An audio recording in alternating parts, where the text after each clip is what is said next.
এক বনে একটা প্রাচীন বটগাছ ছিল। সেই বটগাছের ডালে একটি ঈগল বাসা বেঁধে বাস করত। সেই গাছের নিচে ঝোপের মধ্যে একটা বুনো মুরগিরও বাসা ছিল। একবার ঈগলটি তার বাসায় বেশ কিছু ডিম পাড়ে এবং সেই গাছের নিচে থাকা বুনো মুরগিটিও বেশ কিছু ডিম পাড়ে। একদিন ঈগলের একটি ডিম নিচে পড়ে গিয়ে মুরগির ডিমের সাথে মিশে গেল। কিছু সময় পরে সেই ডিম থেকে ঈগলের বাচ্চা বের হলো। সে বাকি মুরগির বাচ্চাদের মতো নিজেকেও মুরগির বাচ্চা ভেবে বেড়ে উঠতে লাগল। একটি মুরগি যে কাজ করে সেও একই কাজ করে।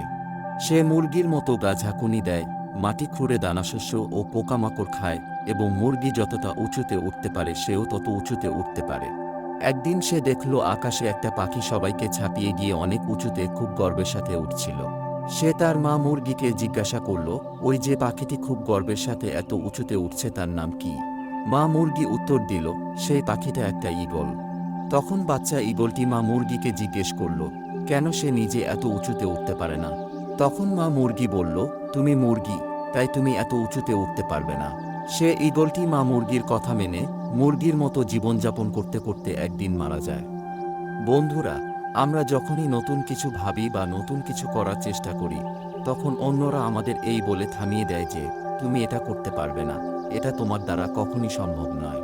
ফলে আমরা ডিমোটিভেট হয়ে গিয়ে আমাদের সিদ্ধান্ত পরিবর্তন করে ফেলি, এই ভেবে যে আমি সত্যিই এটি করতে পারবো না, এবং শেষমেশ আমরা হাল ছেড়ে দিই। বন্ধুরা, এর পেছনে প্রধান কারণ হলো নিজের প্রতি বিশ্বাস না থাকা, নিজের ক্ষমতার উপর বিশ্বাস না থাকা, নিজের কাজের প্রতি বিশ্বাস না থাকা। বন্ধুরা, লোকে যা খুশি তাই বলুক, নিজের উপর আস্থা হারাবেন না। নিজেকে চিনুন, নিজেকে জানুন এবং বলুন, আমি পারবই। এই প্রসঙ্গে স্বামীজির একটি উক্তি উল্লেখ না করলে হয় না। তিনি বলেন, কখনো না বলো না, কখনো বলো না আমি করতে পারবো না। তুমি অনন্ত এবং সব শক্তি তোমার ভিতর আছে, তুমি সব কিছুই করতে পারো। মনে রাখবেন, জয় নিশ্চিত হলে কাপুরুষরাও লড়াই করে, কিন্তু তাদেরকেই সাহসী বলা হয় যারা পরাজয় নিশ্চিত জেনেও হাল ছাড়ে না। বন্ধুরা, আজকের ভিডিওটি এখানেই শেষ করছি। আশা করি আজকের ভিডিওটি আপনার জীবনে অনেক কাজে লাগবে। ভিডিওটি ভালো লাগলে অবশ্যই লাইক, কমেন্ট, শেয়ার করবেন আর এইরকম গুরুত্বপূর্ণ ভিডিও পেতে চ্যানেলটিকে সাবস্ক্রাইব করে রাখবেন। ধন্যবাদ।